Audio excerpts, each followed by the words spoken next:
एक ऐसा दिन दोस्तों जिसका बेसब्री से 500 साल से इंतजार किया जा रहा था। कितनी जनरेशन्स पीढ़ियां निकल गई इस दिन को देखने के लिए।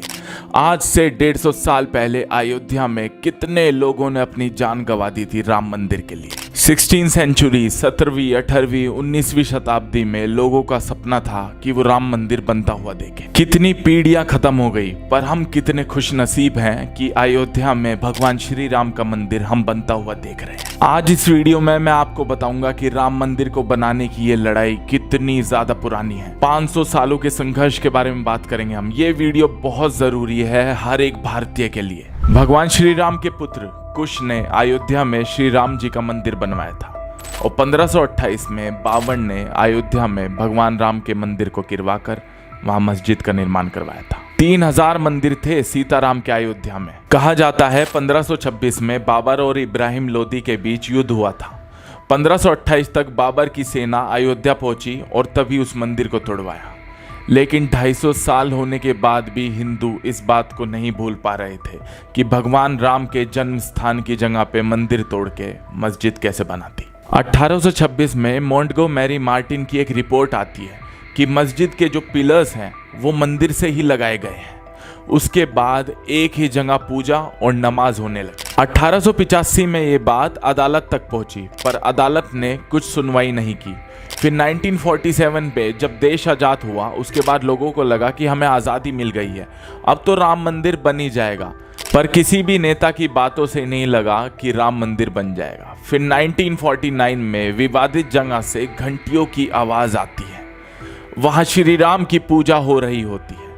हिंदू दावा करते हैं कि प्रभु राम की मूर्ति पिछले रात वहाँ पर प्रकट हो गई, पर मुस्लिम कहते हैं कि ये रात को वहाँ पे प्रकट नहीं हुई, इस मूर्ति को वहाँ पर रखा गया। अब उस जगह पर वहाँ पर भीड़ इकट्ठी हो जाती है बहुत ज़्यादा। उस टाइम पे प्रधानमंत्री जवाहरलाल नेहरू थे, उनके पास ये बात पहुँचती है। फिर 1950 में हिंदू महासभा के वकील गोपाल सिंह ने अदालत में अर्जी डाली राम जी की मूर्ति की पूजा के अधिकार के लिए। 1980 में बीजेपी के आने पर राम मंदिर आंदोलन में चीजें बदलने लगती हैं। फिर 90s में आर्कियोलॉजिकल सर्वे ऑफ इंडिया ने रिपोर्ट में बताया कि जिस जगह अयोध्या में विवाद हो रहा था वहां मिले अवशेषों से प्रूव होता है कि पहले वहां हिंदू मंदिर था। फिर 9 जनवरी 2019 में सुप्रीम कोर्ट का फैसला आता है कि विवादित जमीन राम जन्मभूमि ट्रस्ट को दे दी जाए। ये जो स्ट्रगल है ना दोस्तों, बहुत लंबा है प्रभु राम मंदिर के बनने का। बहुत लोगों ने अपनी जान गंवाई है इस मंदिर के बनने में। 500 सालों के इंतजार के बाद अब अयोध्या में भव्य राम मंदिर में रामलला की प्राण प्रतिष्ठा 22 जनवरी को प्रधानमंत्री नरेंद्र मोदी द्वारा की जाएगी। इस पल का इंतजार कितने सालों से था। ये जो सपना है काफी बड़ा है और जो अभी पूरा होने वाला है। दुनिया भर में रहने वाले करोड़ों हिंदुस्तानियों के लिए ये एक बहुत बड़ा दिन और खुशी का दिन है। 25 लाख फैमिलीज देश भर से अयोध्या आएंगे उस दिन के लिए। इस पल को अपनी आंखों से देखने के लिए 1000 से भी ज्यादा ट्रेन चलेंगे अयोध्या के लिए। नया एयरपोर्ट भी बन चुका है अयोध्या में। मैं आपको कुछ बातें बताता हूँ मंदिर से जुड़ी, जिसे सुनने के बाद आप हैरान हो जाओगे। मंदिर की नींव के लिए पूरे देश में से 2500 से भी ज्यादा पवित्र स्थानों से मिट्टी लाई गई है। यमुनोत्री, हल्दी घाटी, केदारनाथ, बद्रीनाथ, गंगा जैसे पवित्र स्थान शामिल है इसमें। 2000 फीट मंदिर के नीचे एक टाइम कैप्सूल को रखा गया है।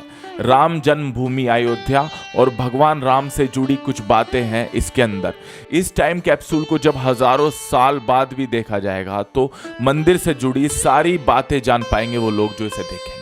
भगवान राम की मूर्ति कई हजारों साल पुराने शालिग्राम शिला पावन पत्थर से बनी। ये नेपाल से लाया गया है। इस पत्थर को भगवान विष्णु का स्वरूप माना जाता है और भगवान राम उनके अवतार माने जाते हैं। 150 से ज्यादा नदियों के पवित्र जल का उपयोग हुआ है इस मंदिर की नींव रखने में। 8 बड़ी नदियां, 3 समुंदर और श्रीलंका में 16 से भी ज्यादा पवित्र स्थानों से जल लाया गया। अब मैं आपको कुछ क्लिप्स दिखाता हूँ राम मंदिर को लेकर कि अयोध्या में जो मुस्लिम परिवार रह रहे हैं उनका क्या मानना है, उनकी क्या सोच है, वो कितने खुश हैं।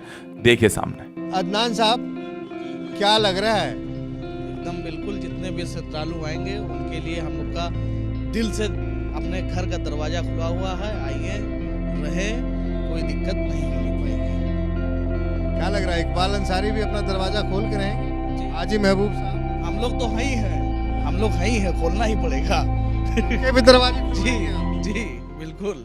अभी 2 से 3 दिन पहले एक न्यूज आती है, मैं आपको एक न्यूज के बारे में बताता हूँ, जिसमें बोला जाता है कि राम मंदिर को बम से उड़ा देंगे, ये धमकी मिलती है। ये कहानी, ये षड्यंत्र जब आप पूरा सुनोगे ना तो आपका दिमाग हिल जाएगा और आपको पता लगेगा कि हमारे समाज में हमारे जो ये लोग हैं आसपास रहते हैं, इनकी सोच कितनी घटिया और गिरी हुई है। ये जो 2 लड़के हैं ना, इन्हें पुलिस ने अरेस्ट कर लिया है अभी।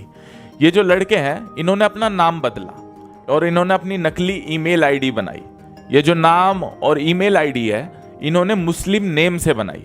मैं आपको आगे स्टोरी बताता हूँ। और इन्होंने ये जो ईमेल आईडी बनाई और अपना नकली नाम रखा, उस ईमेल से धमकी भरे ईमेल्स भेजे और बोला कि बम से उड़ा देंगे हम मंदिर को। और यूपी के जो सीएम है योगी आदित्यनाथ जी, उनको भी धमकी दी।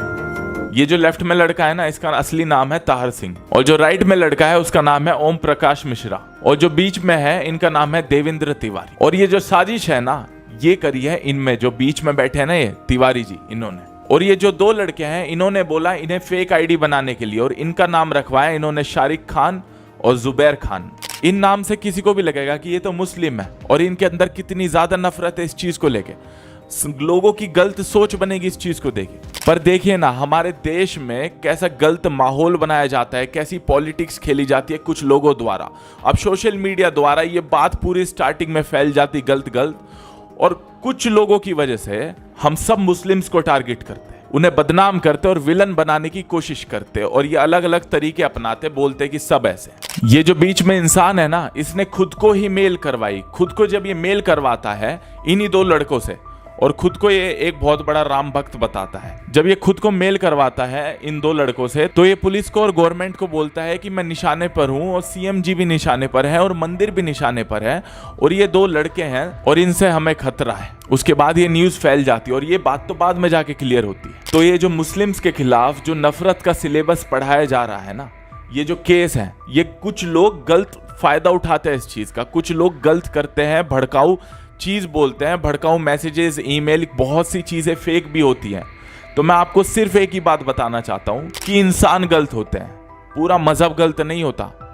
कुछ इंसानों की वजह से हम पूरी कम्युनिटी, कुछ एक हिंदू की वजह से सबको गलत नहीं कह सकते, किसी एक मुस्लिम की वजह से, किसी एक पंजाबी की वजह से, सरदार की वजह से, क्रिश्चियन की वजह से। इंसान गलत होते हैं, उनकी परवरिश गलत होती है, उनके दोस्त गलत होते हैं, उनके विचार गलत होते हैं, ना कि एक इंसान की वजह से करोड़ों लोगों को आप गलत कह दोगे। दोस्तों, अब मैं बताता हूं आपको मंदिर की लंबाई के बारे में। मंदिर की लंबाई 380 फीट की है। इसकी जो चौड़ाई है वो 250 फीट की है, और जो ऊंचाई है वो 161 फीट की है। ये 3 मंजिला होगा मंदिर, और हर मंजिल की ऊंचाई 20 फीट होगी। इसके अंदर 392 पिलर्स हैं और 44 दरवाजे हैं। हैंडीकैप और जो बूढ़े व्यक्ति हैं उनके लिए लिफ्ट भी लगाई गई है मंदिर के अंदर। गाजियाबाद के एक विद्यार्थी हैं जिनका नाम है मोहित पांडे। उन्हें राम मंदिर के पुजारी के रूप में चयन किया गया है। इनकी एज सिर्फ 22 साल है। जब मंदिर में भगवान राम की सेवा के लिए पुजारियों की नियुक्ति होनी थी, उस टाइम पे देश भर से 3000 पुजारियों का इंटरव्यू लिया गया था। इसमें जो मैक्सिमम एज थी वो 30 साल तक की थी। इंटरव्यू के बाद 50 विद्यार्थियों का चयन राम मंदिर के पुजारी के रूप में किया गया है, और इसके अंदर मोहित पांडे भी शामिल है। श्री राम मंदिर को बनाने में मजबूती का बहुत अच्छे से ख्याल रखा गया है। इस पूरे मंदिर को पत्थर और कंक्रीट से बनाया गया है। 8.0 मैग्नीट्यूड तक का ये अर्थक्वेक को झेल सकता है और इसे कुछ भी नहीं होगा मंदिर को। 3 मूर्तिकारों ने भगवान श्री राम की बाल स्वरूप की प्रतिमा बनाई थी। बेंगलोर के GL भट्ट, मैसूर के अरुण योगीराज और राजस्थान के सत्यनारायण पांडे इसमें शामिल थे। अब 3 प्रतिमाओं में से एक को चुनना था, और जो इनकी लंबाई थी वो 51 इंच थी। अब इस चुनाव के लिए कमेटी बिठाई जाती है, और ये कमेटी मैसूर के मूर्तिकार द्वारा बनाई गई प्रतिमा को चुनते हैं। दोस्तों, वीडियो कैसी लगी आपको? मैं जानना चाहता हूँ आपकी खुशी, आप कितने ज्यादा खुश हो, और ये पता लग पाएगी मुझे सिर्फ कमेंट बॉक्स में। वीडियो ज्यादा से ज्यादा शेयर करें सब लोगों के साथ। सबको पता होना चाहिए राम मंदिर के बारे में, एक एक चीज के बारे में। ख्याल रखना अपना। जय श्री राम। बहुत खुशी की बात है और ये